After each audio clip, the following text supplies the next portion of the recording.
early on when you start the book, you kind of do like you tell an interesting story to kind of characterize who is Andre Norman when you're in prison, Right. And you wake up in your jail cell, you're hungry. I'm hungry. I get hungry often. Yeah, I'm hungry now.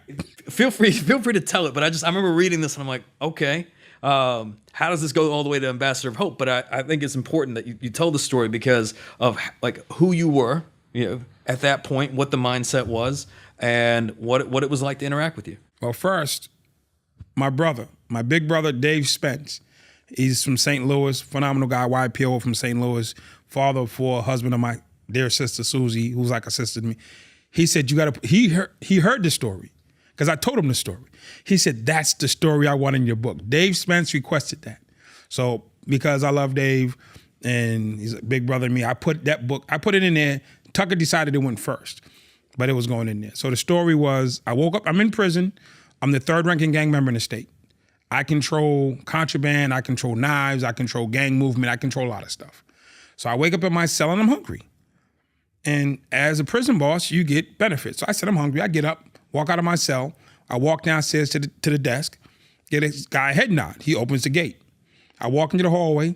I start walking down the hallway. I get to the sergeant's desk, give him a head nod. He opens the gate.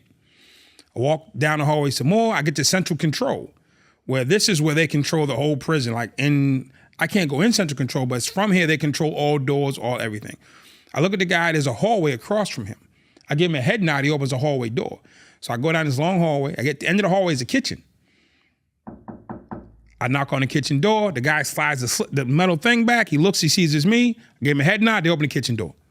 Now I'm standing in the prison kitchen. Grills, vats, all the stuff. I turn to the two guys over by the grill, I said, yo, make me a hamburger. Turn to the other guy, yo, go make me a shake. And I'm standing there chilling like, yo, okay, I'm about to eat.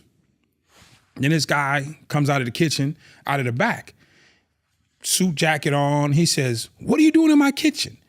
You're not dressed properly. You're not this, you're not that. You're not on my schedule. Who are you? I'm like, he's screaming at me like, who are you? What are you doing in my kitchen? I'm like, slow down. He said, well, who are you? At the time, we're going to go back to the 90s, there was a song out called The Regulator by Warren G and them. I said, I'm the regulator. He says, well, what do you regulate? I said, if you go home or not. He says, what do you mean? I said, first, all this screaming you're doing is not necessary. We're grown men, we can communicate like grown men. And I regulate if you go home in a box or you walk out of here on your 2 feet. That's who I am. And he heard me and he's looking at me like to see if I'm joking, but I'm not joking. I'm like, dude, I can kill you right now. Understand where you are and who you're talking to, because evidently somebody didn't inform you of what's really going on in here.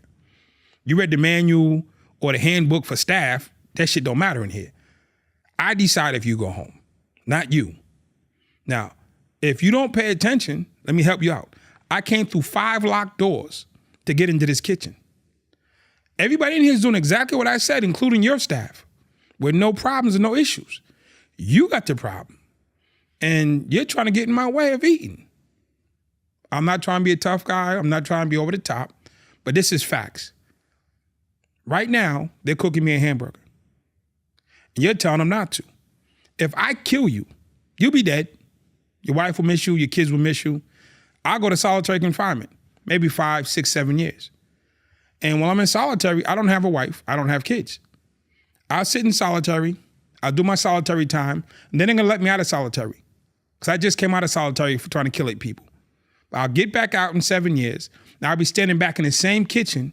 And they're going to make me a hamburger then. With no qualms.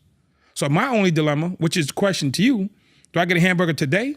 Or do I give it in 7 years? It's your call. I'm just hungry. And I'm patient. And he's looking at me like, oh my God. Nobody's coming to his rescue. I just threatened to kill him like 5 times in the air shot of like 4 guards. Nobody's moving. And I'm like, today or 7 years, brother, it's your call. And he walked over to the grill. He said to the grill man, make him 2. And then he ran into his office and slammed the door and called his wife. Like, oh my God, what did I get myself into? What they didn't explain to him was, prisoners run the prison. They just work there. And it was not me trying to be tough, but he was like in my way of what I wanted. And when people get in my way, you got to deal with it. And there's consequences to everything.